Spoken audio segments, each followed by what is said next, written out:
हाथ हिला, अब चने की प्लेट बना, अच्छा तीखा बना, बना बना 2-3 बना दे। अभी क्या आपके गांव के चने खाऊंगा, आपके आशीर्वाद लेके जाऊंगा और आपसे वादा लेके जाऊंगा कि भाई रामदीन भाई को जिताना है।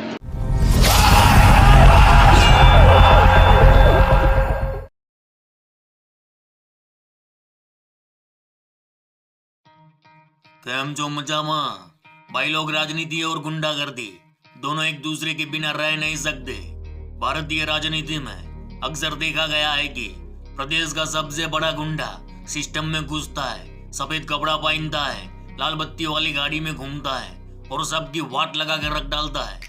ऐसे तो बहुत सारे चच्चा लोग हैं जिन्होंने अपनी जवानी में बहुत खून बहाया, लेकिन आज उनका जलवा है रे मामा।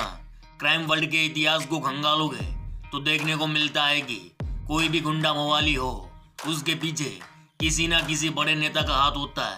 ये गुंडा उस नेता के वास्ते मर्डर करता है, वसूली करता है, बूथ कैप्चरिंग करता है और नेता उसे कानून के गिरबान से बचाता है। मेरा वीरो दिल्ली एनसीआर में नाम तो सुना होगा, बोले तो दहशत का दूसरा नाम नीरज भवानिया। अक्की दिल्ली में उसकी तुत्ती बोलती है रे। बड़े से बड़ा दुर्रम खान दिल्ली में आकर थम जाता है, वरना नीरज भवानिया उसका चित्तर फाड़ डालता। ऐसा है नीरज भवानिया का भोकाल। क्राइम करते करते वह इतना बड़ा क्रिमिनल बन गया कि आज दिल्ली में कोई भी वारदात हो, सबसे पहले नीरज भवानिया की कुंडली खंगाली जाती है रे। लेकिन उसका एक मामा भी है जो सफेद कपड़ा पहनता है, लाल बत्ती वाली गाड़ी में घूमता है। कहा जाता है कि उसका मामा दिल्ली एनसीआर में पॉलिटिक्स का बड़ा उस्ताद है।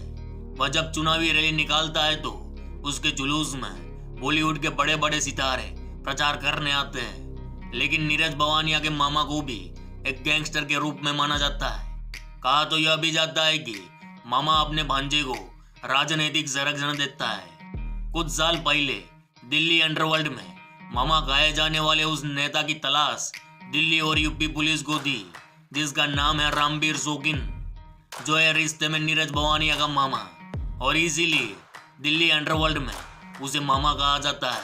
तो भाई लोग, गैंगस्टरों के एपिसोड में आज बात मामा बोले तो रामबीर शोकिन की। रे बहुत साल था 2013 का, दिल्ली में चुनावी माहौल था। 3 पार्टियां, आप भाजपा और कांग्रेस, एक दूसरे को टक्कर देने के वास्ते साम दाम दंड भेद वाली नीति अपना चुकी थी। लेकिन इन तीनों की वाट लगाने मैदान में उतरा एक खिलाड़ी, दिल्ली के मुंडका एरिया का दादा। बस वही एक किरदार था जिसको टक्कर देना किसी के बस में न था, और वह किरदार कोई और नहीं बल्कि रामबीर शोकिन था, जो निर्दलीय तरीके से चुनावी मैदान में कूद पड़ा। उन्होंने अपने प्रचार में कोई कसर न छोड़ी। उनके प्रचार में बॉलीवुड के तमाम सितारों ने रोड शो किया था। महिमा चौधरी हो या शक्ति कपूर, सभी ने मुंडका क्षेत्र की गलियों में घूम घूम कर शौकीन के वास्ते वोट मांगे थे। हाथ हिला, अब चने की प्लेट बना, अच्छा तीखा बना, बना बना 2-3 बना दे। अभी क्या आपके गांव के चने खाऊंगा, आपके आशीर्वाद लेके जाऊंगा और आपसे वादा लेके जाऊंगा कि भाई रामदीन भाई को जिताना है। रामबीर भाई को जिताना है, पक्का जिताना है। अब मातों का, बहनों का आशीर्वाद है, बाकी सबको हिलाना है, इनको जिताना है। गिलास के चिन्ह को याद रखना, 4 तारीख को, और कोई बटन न मत दबाना, गिलास का बटन दबाना मेरी माँ। वहीं उस वक्त नीरज भवानिया और उसका भाई पंकज भवानिया भी अपने मामा को जिताने के वास्ते पूरी गैंग के साथ मैदान में उतरे थे। अक्की दिल्ली में रामबीर शोकिन की चर्चा आई थी और नतीजा आया तो रामबीर शोकिन देश की तीनों पार्टियों के उम्मीदवार को टक्कर देकर 7000 वोट से जीत गए। भाई लोग, रामबीर शोकिन खुद को एक सोशल वर्कर बताते हैं। दिल्ली के नागोलिया में रहने वाले रामबीर शोकिन ने पंजाब टेक्निकल यूनिवर्सिटी से कंप्यूटर में मास्टर डिग्री हासिल की थी। इधर रामबीर शोकिन जीत गए। फिर अरविंद केजरीवाल की 50 दिन की सरकार को समर्थन भी दिया। इसके बाद रामबीर शोकिन की पत्नी ने साल 2015 में विधानसभा का चुनाव लड़ा कांग्रेस की टिकट पर, लेकिन वह हार गई। अब 2 साल पहले रणबीर शोकीन की पत्नी भाजपा के साथ जुड़ चुकी है। जो भी हिंदुस्तान का अगर हिंदुस्तान से जो प्यार करता है, जो सच्चा देशभक्त है, वो इस बार जरूर मोदी जी को ही वोट देगा। जो मोदी जी को वोट नहीं देगा वो देश का गद्दार होगा। लेकिन असली कहानी यहीं से शुरू होती है, क्योंकि साल 2015 आते आते नीरज भवानिया दिल्ली का सबसे बड़ा मोस्ट वांटेड बन चुका था। इधर रणबीर शोकीन को चुनाव में पछाड़ने के लिए नीरज और रणबीर के रिश्ते को दुनिया के सामने लाया गया कि उनका भांजा एक क्रिमिनल है और वह अपने भांजे को राजनीतिक संरक्षण दिलवाता है। सिर्फ मुझे राजनीतिक कुछ षड्यंत्र, कुछ दिल्ली पुलिस के कुछ अफसर जो बिना बात ये भाई रणबीर का भांजा है नीरज, जिस वजह से चिढ़ के, कोई किसी का रिश्तेदार, उसमें मैं क्या कर सकता हूँ। मैंने तो हाईकोर्ट में भी लगा रखी एप्लीकेशन कि मेरा उससे कोई मतलब नहीं है। खैर, इस बात में कितनी सच्चाई है राम जाने। साल था 2014 का। नीरज भवानिया और उसकी पूरी टोली फरार चल रही थी। उसी दौरान उन्होंने एक ऐसा कांड कर दिया जिसने रणबीर शोकीन के पॉलिटिकल करियर को बर्बाद कर दिया। दरअसल यूपी के मुजफ्फरनगर के कुख्यात गैंगस्टर अमित बुरा की बागपत कोर्ट में पेशी थी। इधर अमित बुरा के आका सुनील राठी ने नीरज भवानिया के साथ सेटिंग किया बुरा को पुलिस कस्टडी से छुड़ाने के वास्ते, और नीरज भवाना और उसके पंटरों ने अमित बुरा को पुलिस कस्टडी से छुड़ाया। इन लोगों ने पुलिस की आंखों में मिर्च फेंका और पुलिस के हथियार और असले लूट लिए।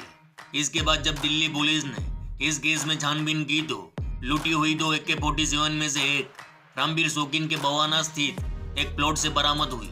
इधर पुलिस ने नोटिस भेजा, लेकिन रणबीर शोकीन पुलिस के सभी दावों को नकारते रहे। उन्होंने कहा कि बवाना में मेरा एक भी प्लॉट ना है, ये कुछ लोगों की साजिश है।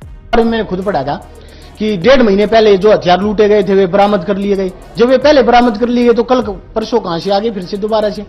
ये तो षड्यंत्र ही हो गया ना, क्लियर षड्यंत्र हो गया ये तो मेरा कोई मतलब ना, मेरे ऊपर कोई केस आज तक का ना, मेरे प्लॉट में यहाँ पे कल परसों में जब से नीरज गिरफ्तार हुआ है पुलिस वाले भी नहीं आए हैं, क्यों यहाँ से कोई हथियार ले गया। बवाने में मेरी कोई 1 इंच भी जमीन नहीं है। खैर, पुलिस को अपना काम करना था, जिसके बाद बड़ी मशक्कत से रणबीर शोकीन को दिल्ली पुलिस ने पकड़ा और हथियार छिपाने के मामले में उन्हें यूपी की बागपत जेल में रखा गया। 26 सितंबर 2018 रणबीर शोकीन को बागपत जेल से दिल्ली के सफदरगंज अस्पताल इलाज के वास्ते लाया गया और इलाज के दौरान शोकीन पुलिस कस्टडी से भाग गए। यहाँ और एक थियरी बताई जाती है कि उस वक्त डॉक्टर लोग ऑपरेशन कर रहे थे, इसलिए थोड़ा वक्त लगना था। इसी बीच शोकीन ने पुलिस वालों को देवाली स्थित अपने घर खाना खाने न्योता दिया। पुलिस वाले और रणबीर शोकीन घर पहुंचे। यहाँ वह पुलिस को चूना लगाकर कल्टी मार ली। इधर दिल्ली पुलिस और यूपी पुलिस परेशान हो गई, तलाश जारी थी। कुछ वक्त बाद रणबीर शोकीन दिल्ली हाईकोर्ट में खुद को सरेंडर करने पहुंच गए, लेकिन कोर्ट ने उन्हें CMO कोर्ट जाने को कहा। इसी बीच पुलिस को रणबीर शोकीन के दिल्ली में होने की भनक लग गई और मौका देख पुलिस ने गिरफ्तार कर लिया।